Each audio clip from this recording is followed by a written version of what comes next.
The moment Marcus Thornfield held those scissors high above my FDA compliance keycard, time seemed to freeze on the HeartTech manufacturing floor. "We are not dependent on a single keycard to exist," he shouted, his voice echoing through the sterile facility where life-saving cardiac monitors rolled off production lines 24 hours a day. The metallic sound of cutting plastic pierced the air.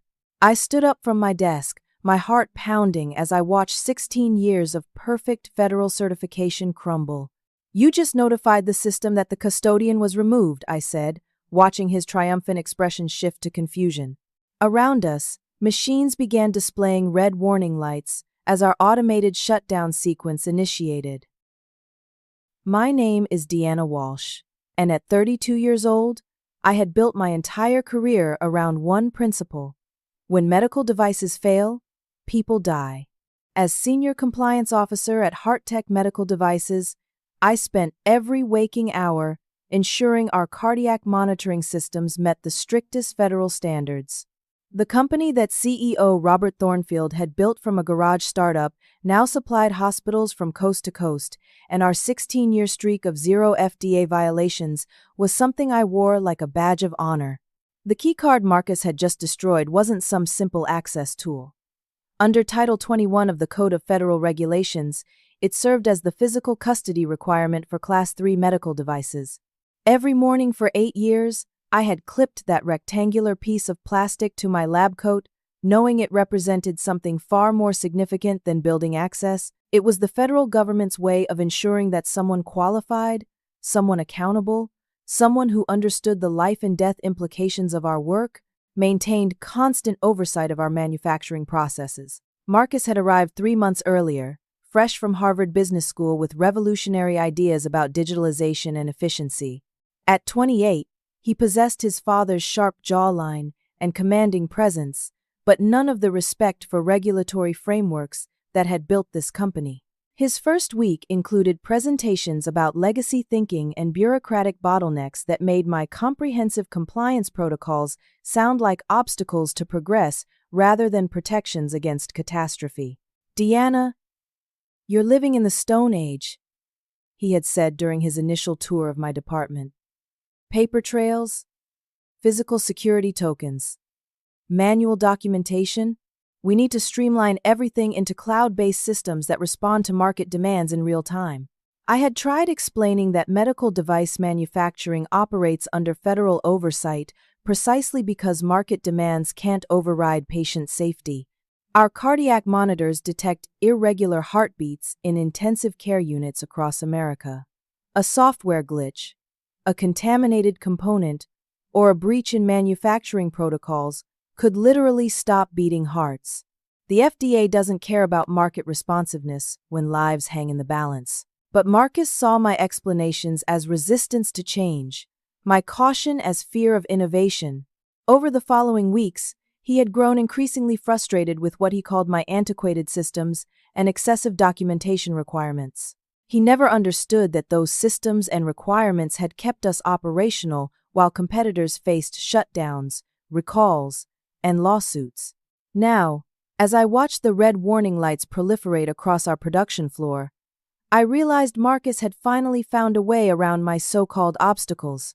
The automated system that governed our federal compliance didn't recognize degrees from prestigious business schools or family connections. It only understood that the designated custodian's credential had been severed, triggering an immediate notification to the FDA regional office that our facility had experienced a potential security compromise. Within minutes, our 3 production lines ground to a halt. Cardiac monitors in various stages of assembly sat frozen on conveyor belts as robotic arms returned to their default positions. The sophisticated quality control stations that tested each device's ability to detect arrhythmias and alert medical staff to cardiac emergencies fell silent. $12 million worth of pending orders for hospitals in Texas, Florida, and California entered an automatic hold status. Marcus stared at the silent machinery with growing alarm. "This can't be right," he muttered, pulling out his smartphone to call someone who might reverse what he had just triggered. "Dad's going to know people who can fix this bureaucratic nonsense." I walked to my computer terminal and pulled up the federal database that tracked our facility's compliance status. The screen displayed a message that made my stomach drop. Custodian breach detected. Automatic inspection triggered. Production authorization suspended pending investigation. Marcus, I said, my voice steady despite the chaos unfolding around us, you haven't just created a bureaucratic inconvenience. You've initiated a federal investigation into potential tampering with medical device security protocols. Every hospital waiting for our monitors, every patient whose life might depend on the equipment we manufacture, every employee whose paycheck depends on our continued operation, is now affected by what you just did. The color drained from his face as the magnitude of his impulsive decision began sinking in. Around us, production workers started gathering in confused clusters, pointing at the motionless assembly lines and whispering about what this sudden shutdown might mean for their jobs.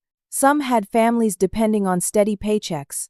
Others had medical benefits they couldn't afford to lose, and all of them were now facing uncertainty because Marcus Thornfield thought a plastic keycard represented an outdated obstacle to his vision of corporate efficiency. My phone buzzed with the first of what would become dozens of calls from hospital administrators, wondering why their critical equipment orders had suddenly disappeared from delivery schedules. As I looked at Marcus standing amid the consequences of his arrogance, I knew this was only the beginning of a crisis that would test everything I had built over my career in medical device compliance. The FDA's response time exceeded my worst expectations. Within 2 hours of the automated notification, my phone rang with a call from Inspector Sarah Chen at the regional office. Her tone carried the clinical precision of someone who investigated compliance violations for a living, and her questions made clear that Marcus's keycard destruction had triggered protocols designed for serious security breaches. Miss Walsh, we've received an automated alert indicating custodian credential tampering at your facility, Inspector Chen said. This classification requires immediate investigation under federal medical device safety regulations. We'll need complete access to your facility, production records, and personnel for questioning starting tomorrow morning at 8 a.m. I tried explaining that the incident resulted from a misunderstanding rather than malicious intent, but federal investigations don't pause for explanations. The inspector informed me that any attempt to resume production before their investigation concluded would result in immediate criminal charges for operating without proper authorization. Our 16 years of perfect compliance meant nothing once the automated systems flagged us for potential security violations. Marcus spent the afternoon making increasingly desperate phone calls to family connections, Harvard classmates, and business contacts who might have influence with federal regulators. I watched him pace through the executive offices, his confident demeanor crumbling as each conversation yielded the same message. Federal medical device investigations follow established protocols that political connections cannot circumvent. Meanwhile, the real-world consequences of our production shutdown began multiplying. Dr. Jennifer Martinez from Houston Methodist Hospital called to report that their ICU expansion project depended on 20 cardiac monitors scheduled for delivery next week. Without those monitors, they couldn't open additional beds for patients recovering from heart surgery. Sacred Heart Hospital in Pensacola needed replacement units for aging equipment that could fail without warning, potentially missing critical arrhythmias in elderly patients. Carlos Rivera, our production manager, appeared in my office with worry lines creasing his weathered face. At 54, he had worked his way up from assembly line technician to floor supervisor, and his team of 60 workers looked to him for guidance when corporate decisions affected their livelihoods. Deanna, what am I supposed to tell my people? Carlos asked, settling heavily into the chair across from my desk. Half of them have kids starting school next month, car payments, mortgages. They're asking if this shutdown means layoffs, if their health insurance will continue, if they should start looking for other jobs. I wished I could offer reassuring answers, but federal investigations operate on their own timelines. Even if we prove that Marcus's action resulted from ignorance rather than sabotage, restoring our production authorization could take weeks. The FDA doesn't gamble with patient safety, especially when cardiac devices are involved. Janet Foster, our HR director, joined our impromptu crisis meeting with news that made everything worse. At 47, Janet had guided HeartTech through previous challenges with her combination of legal expertise and genuine concern for employee welfare. Her expression suggested she was struggling to find any positive angles in our current situation.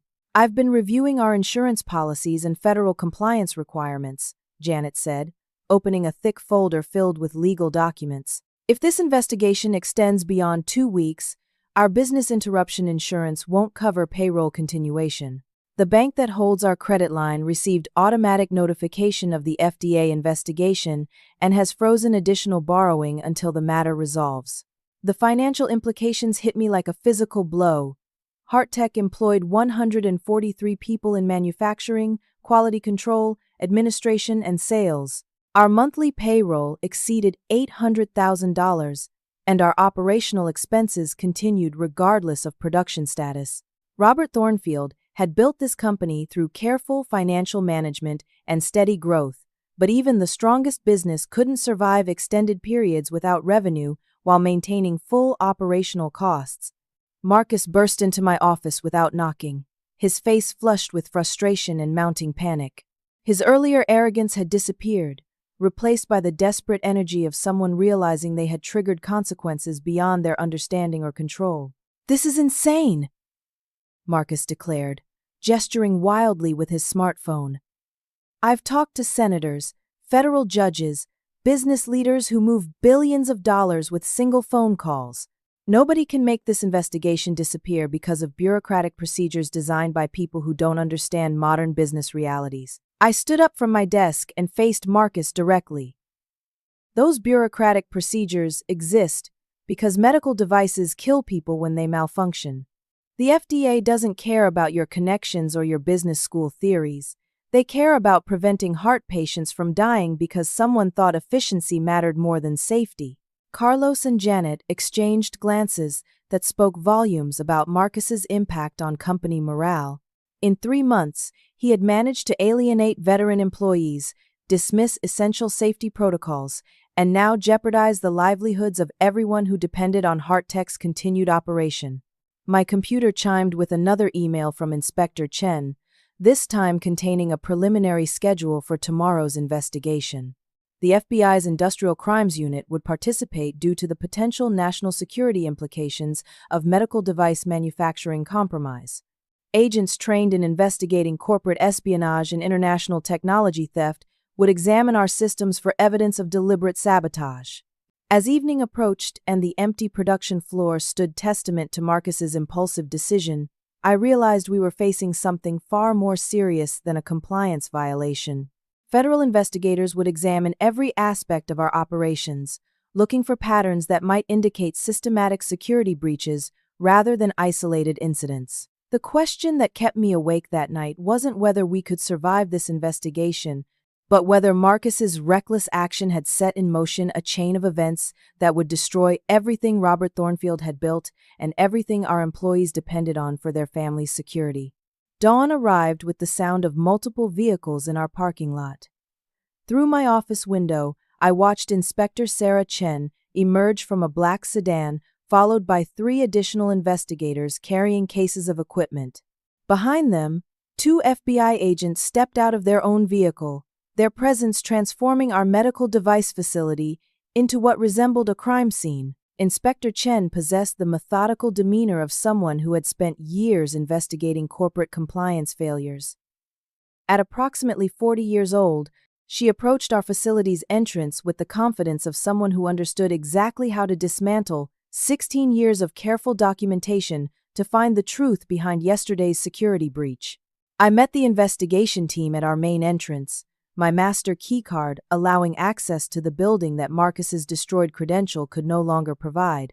The irony wasn't lost on me that the very system he had dismissed as antiquated was now the only thing standing between federal investigators and our complete operational shutdown.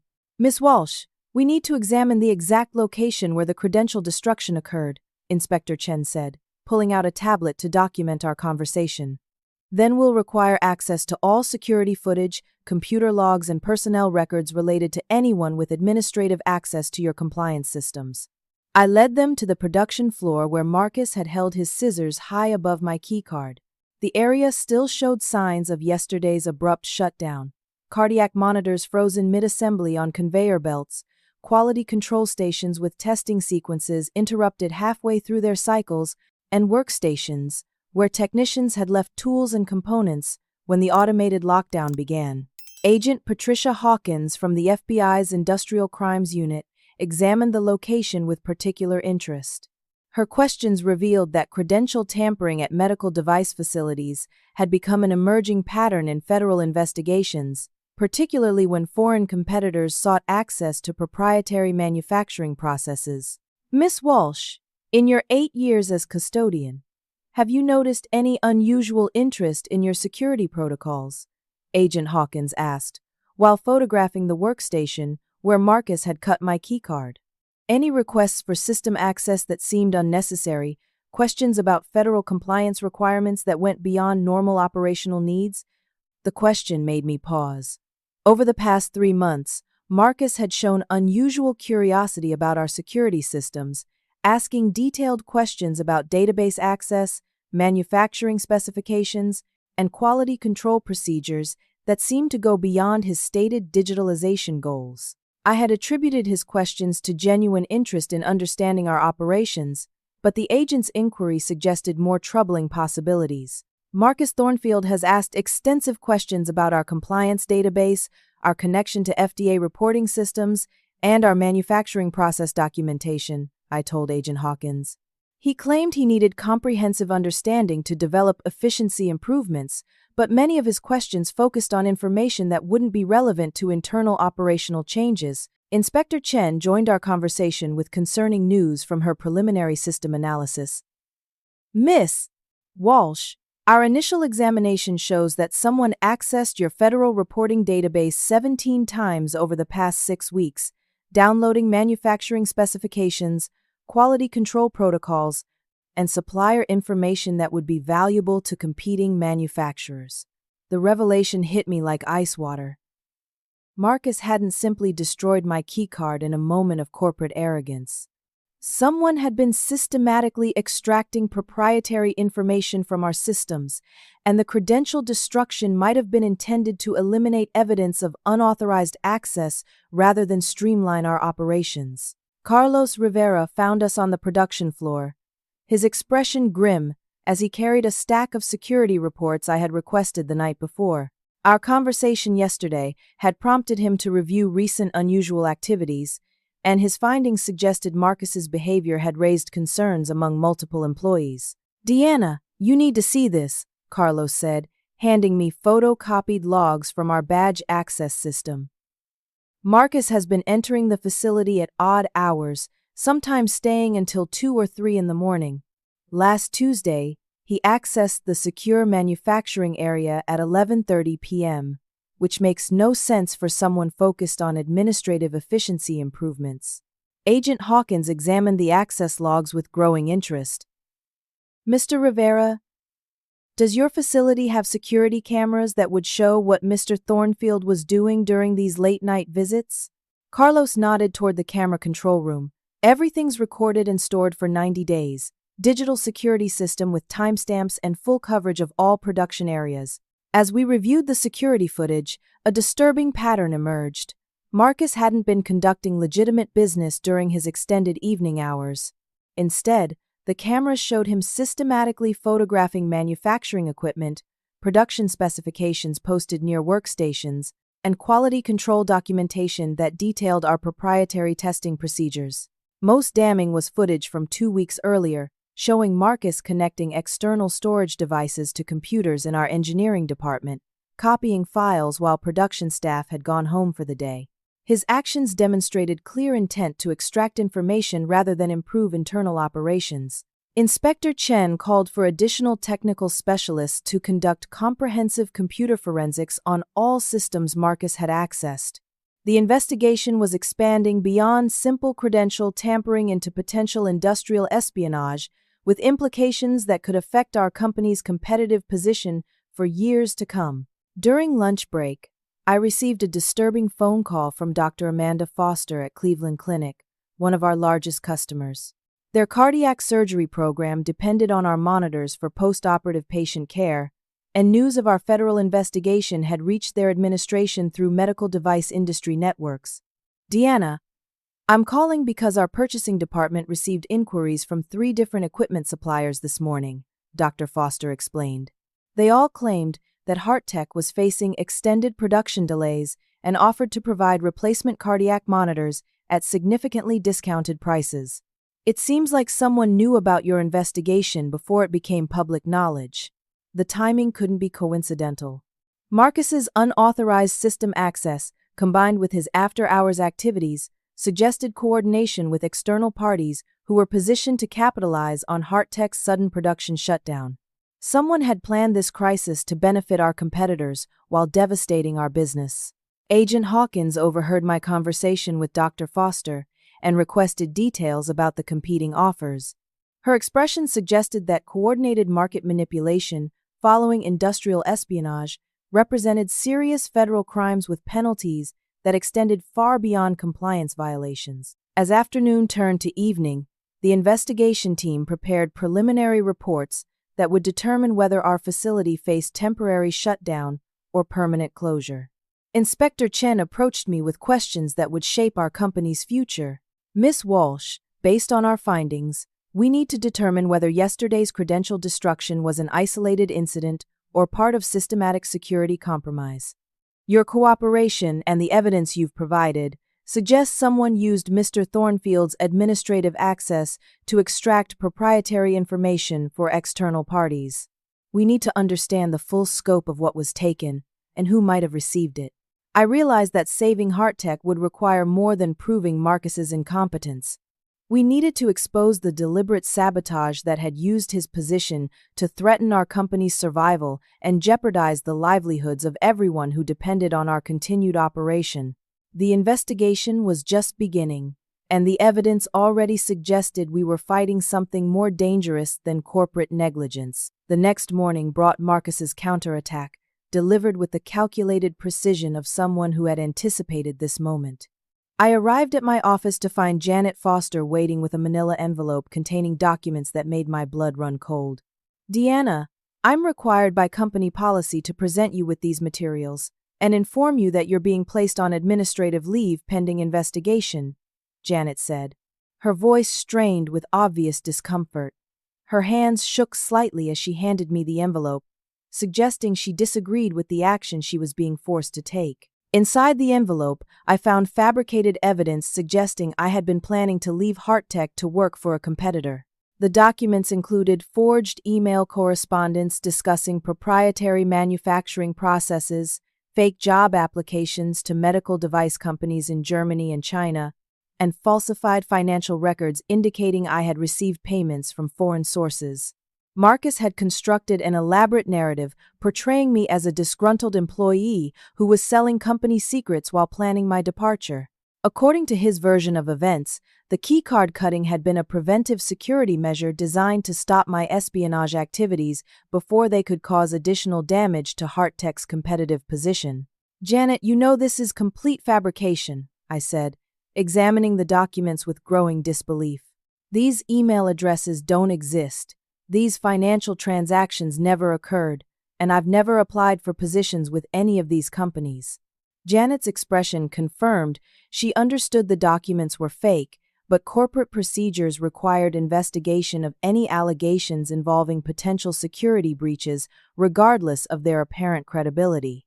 Marcus had engineered a situation where his own criminal activities would be overshadowed by accusations against me. I know, Deanna, but my hands are tied, Janet replied quietly.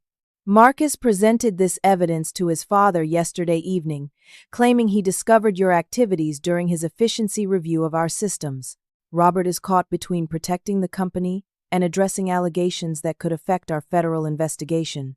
The masterstroke of Marcus's strategy became clear as I reviewed the timeline of his fabricated evidence. Every date corresponded to my legitimate compliance activities, reframed to suggest suspicious behavior.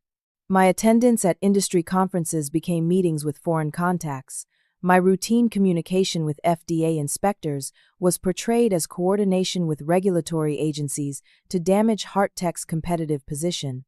Over the following days, colleagues who had worked alongside me for years began treating me with suspicion and distance.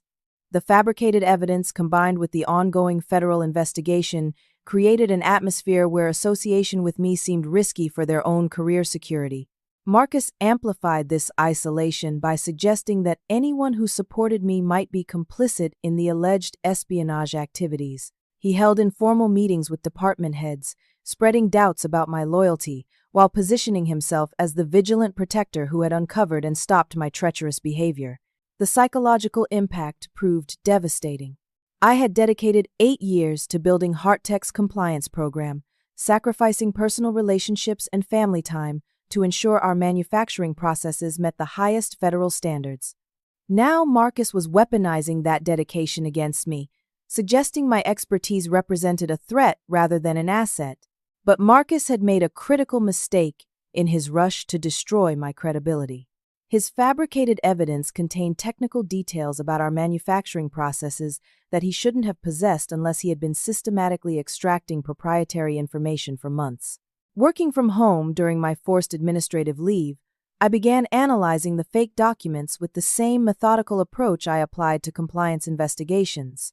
The forged emails referenced specific production tolerances, quality control procedures, and supplier relationships that weren't publicly available information. More importantly, the documents revealed knowledge of modification we had made to our cardiac monitoring algorithms just 6 weeks earlier.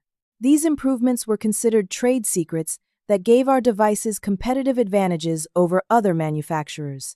Only someone with deep access to our engineering systems could have known the precise technical specifications that appeared in Marcus's fabricated evidence.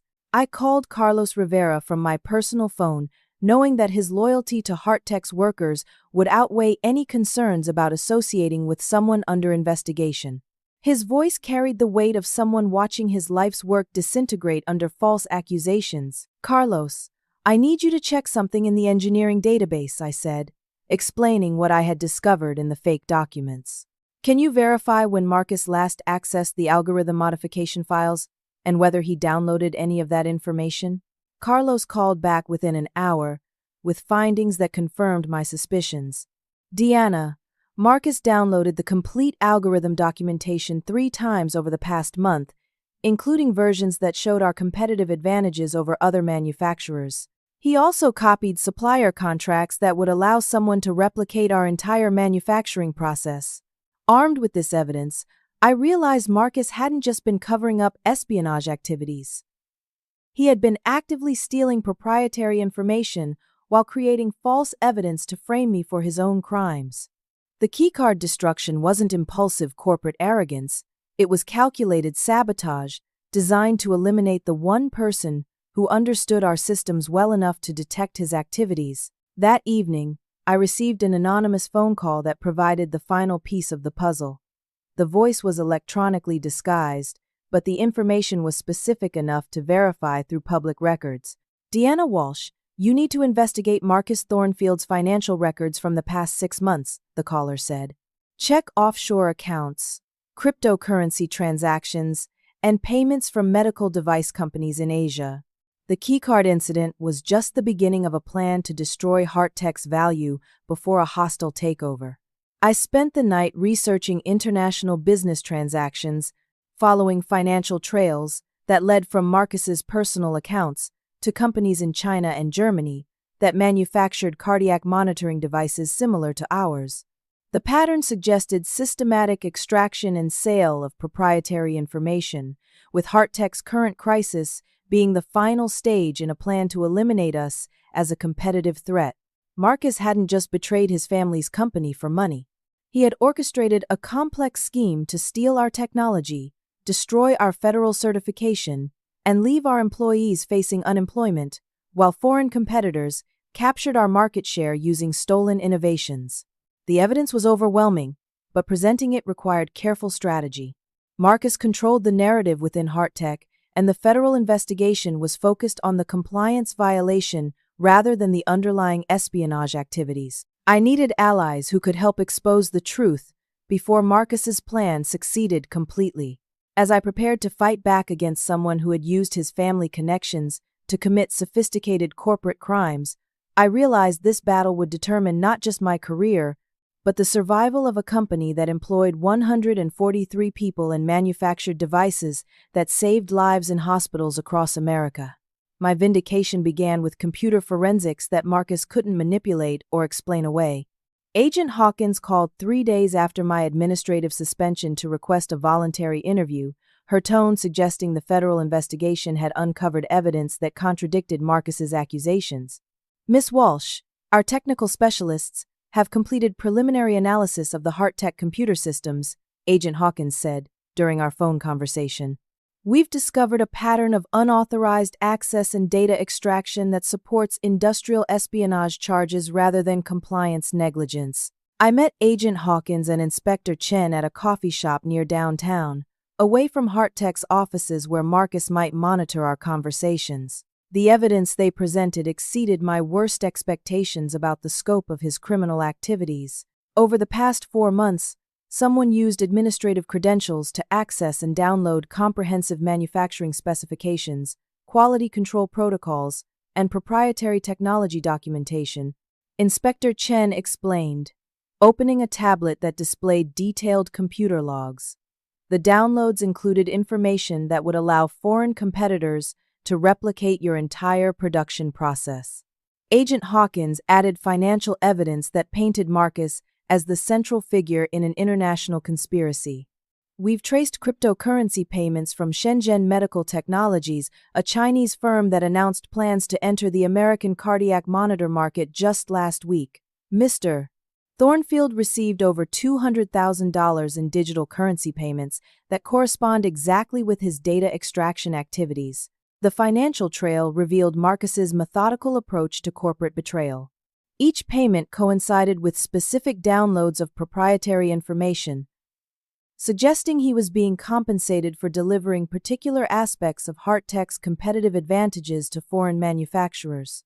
Most damning was evidence that Marcus had been coordinating HeartTech's destruction with competitors who were positioned to capture our market share. Email communications recovered from encrypted messaging applications showed Marcus providing detailed timelines for our production shutdown, allowing competing companies to prepare inventory and marketing campaigns targeting our customers. Ms. Walsh, Mr. Thornfield didn't just steal proprietary information, Agent Hawkins said, scrolling through intercepted communications. He coordinated with multiple foreign entities to time your facility's compliance crisis with their market entry strategies. The Keycard destruction was designed to create extended production delays while competitors launched products using your stolen technology. I provided Agent Hawkins with the evidence I had gathered about the fabricated accusations against me, showing how Marcus had used proprietary information he had stolen to create convincing false documentation. The technical details in his fake evidence proved he possessed knowledge that only systematic espionage could have provided. Inspector Chen reviewed my analysis with growing interest. This explains discrepancies we found in the timeline. Mr. Thornfield's accusations against you reference information that wasn't available until after the dates of your alleged activities. He used stolen data to construct false evidence while attempting to deflect attention from his own criminal behavior. Armed with federal evidence supporting my innocence, I requested a meeting with Robert Thornfield to present the truth about his son's activities. The CEO agreed to see me at his home that evening, away from the office environment where Marcus controlled information flow and employee perceptions. Robert Thornfield's house reflected the success of someone who had built a medical device company from garage startup to major manufacturer.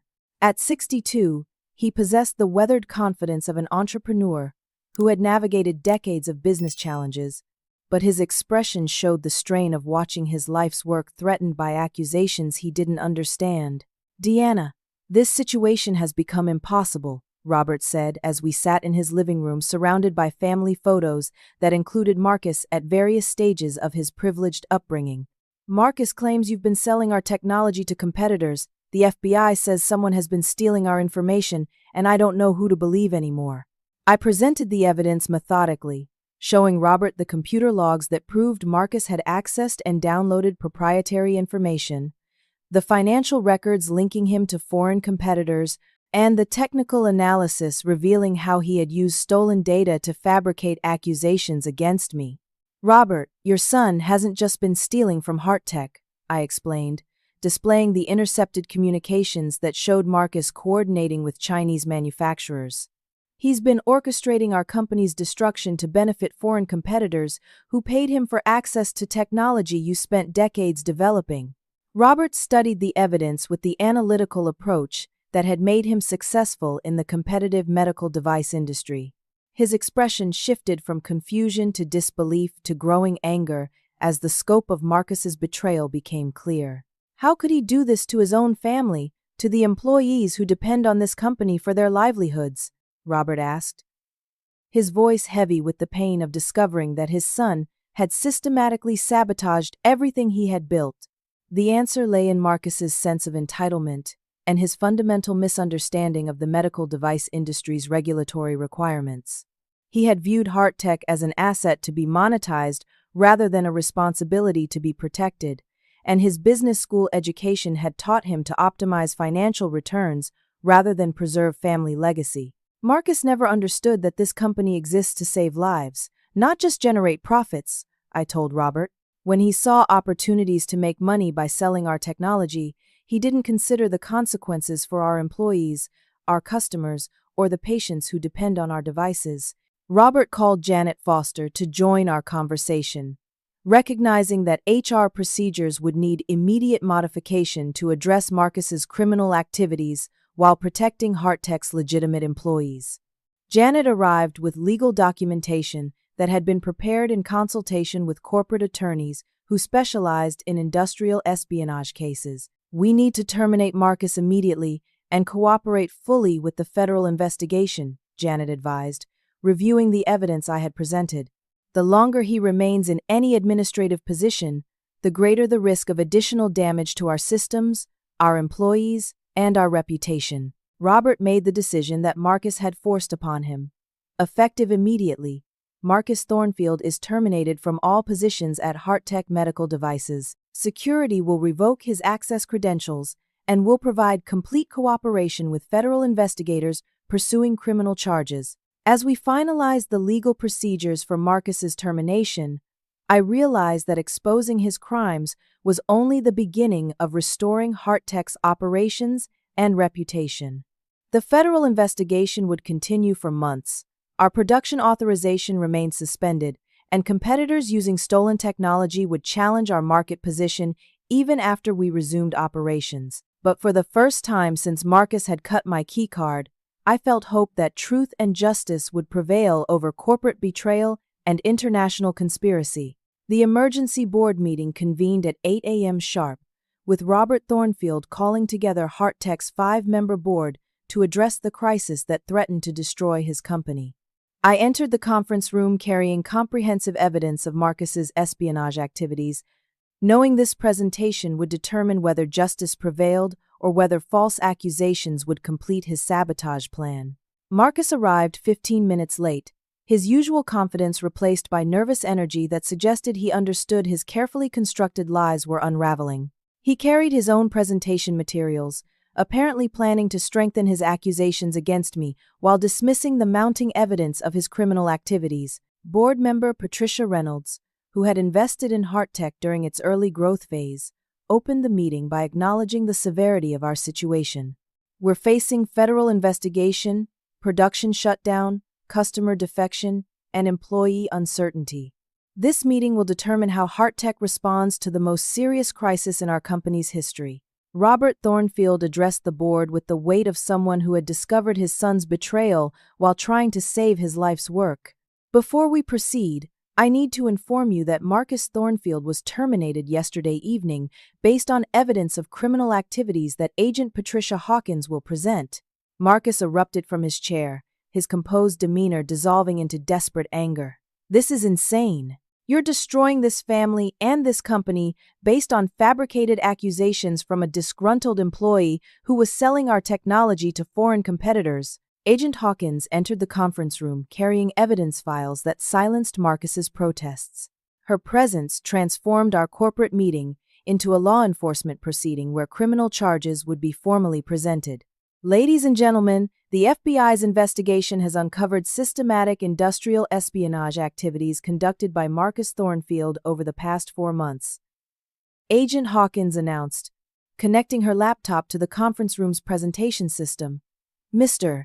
Thornfield coordinated with foreign entities to steal proprietary technology while orchestrating Hearttech's compliance crisis to benefit competing manufacturers. The evidence presentation methodically destroyed every aspect of Marcus's defense strategy. Computer forensics proved he had downloaded comprehensive manufacturing specifications, quality control protocols, and proprietary algorithm documentation that he sold to Chinese competitors for over $200,000 in cryptocurrency payments. Financial records showed Marcus had received payments precisely timed with his data extraction activities, while intercepted communications revealed his coordination with Shenzhen Medical Technologies to time Hearttech's production shutdown with their market entry strategy. Most damaging was evidence that Marcus had used stolen proprietary information to fabricate accusations against me, incorporating technical details that only systematic espionage could have provided. His fake evidence proved he possessed knowledge of trade secrets that weren't available through legitimate access. Mr. Thornfield created false documentation suggesting Ms. Walsh was engaged in espionage activities while he was actually conducting those activities himself, Agent Hawkins explained, displaying side-by-side comparisons of stolen data and fabricated accusations. He attempted to use his administrative position to eliminate the one employee most capable of detecting his criminal behavior. Marcus's response revealed the entitled arrogance that had driven his criminal activities. This is politically motivated harassment designed to protect inefficient bureaucrats who resist necessary modernization. My activities were legitimate business development efforts that small-minded regulatory thinking has criminalized. Board member James Patterson, whose background in corporate security had made him skeptical of Marcus's efficiency claims, asked pointed questions about the international conspiracy elements. Agent Hawkins, are you suggesting that Marcus was working with foreign competitors to deliberately destroy Hearttech while transferring our technology to China? Agent Hawkins confirmed the scope of Marcus's betrayal. Mr. Thornfield coordinated with multiple foreign entities to extract proprietary technology, compromise Hearttech's regulatory compliance, and eliminate competitive threats to companies that had purchased stolen information. His actions constitute industrial espionage, wire fraud, and conspiracy against American business interests. Janet Foster presented additional evidence that had emerged during HR's investigation of Marcus's activities.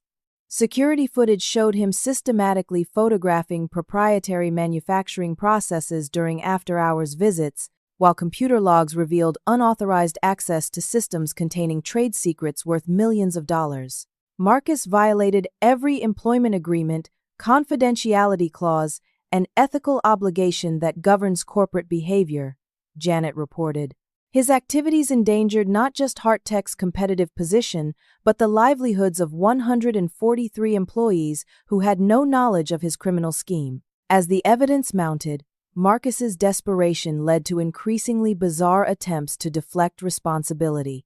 He claimed his activities represented legitimate market research, suggested that federal regulations were unconstitutional restrictions on business innovation, and accused his own father of lacking vision for Hearttech's growth potential.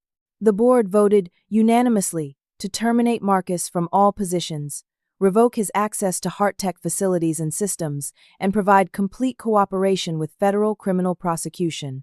They also approved my immediate reinstatement as Senior Compliance Officer with expanded authority to rebuild our regulatory standing.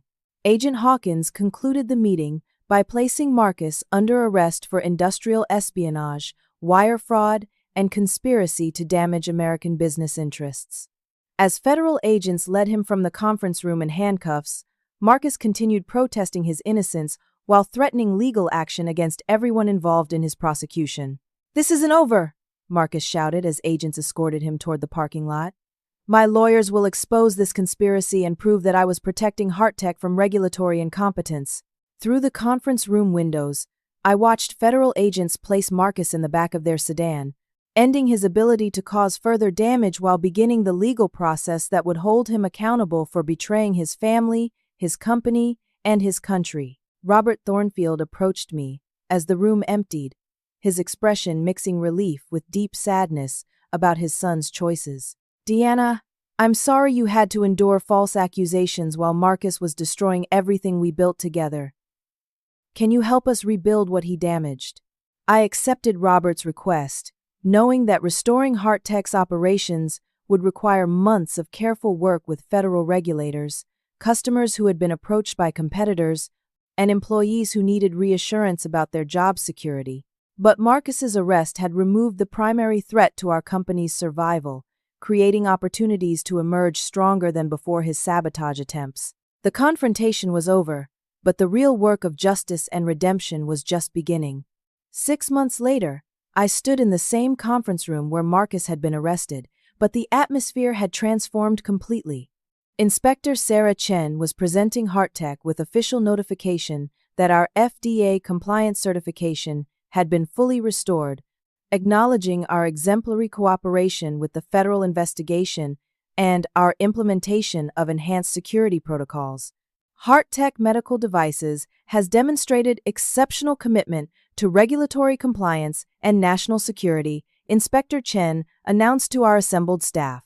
Your facility will serve as a model for other medical device manufacturers seeking to protect proprietary technology while maintaining federal certification.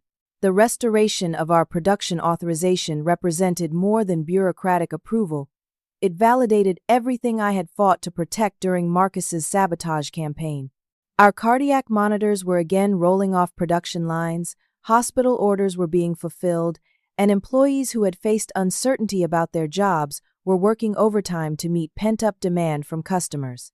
Marcus Thornfield had been sentenced to 8 years in federal prison after pleading guilty to industrial espionage, wire fraud, and conspiracy charges. The court ordered him to pay complete restitution to Hearttech for damages exceeding $3 million, though most observers doubted he possessed assets sufficient to satisfy that obligation. More importantly, his conviction had led to broader investigations that exposed an international network of corporate espionage targeting American medical device manufacturers.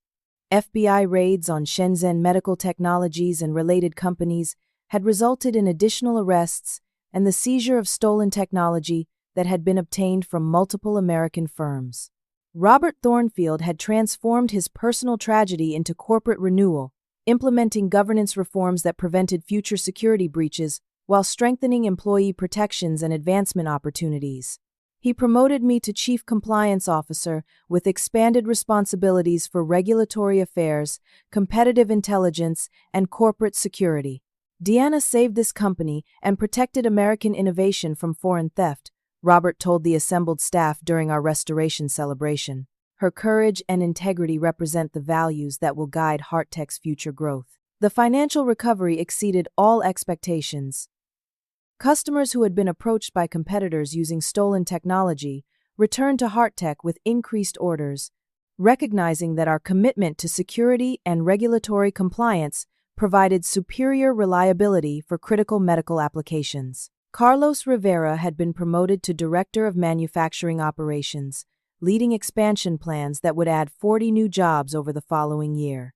His leadership during the crisis had demonstrated the loyalty and competence that made Hearttech's workforce our greatest competitive advantage. Janet Foster had established new HR protocols for background investigations, security clearances, and ongoing monitoring that would prevent infiltration by foreign agents or corporate saboteurs.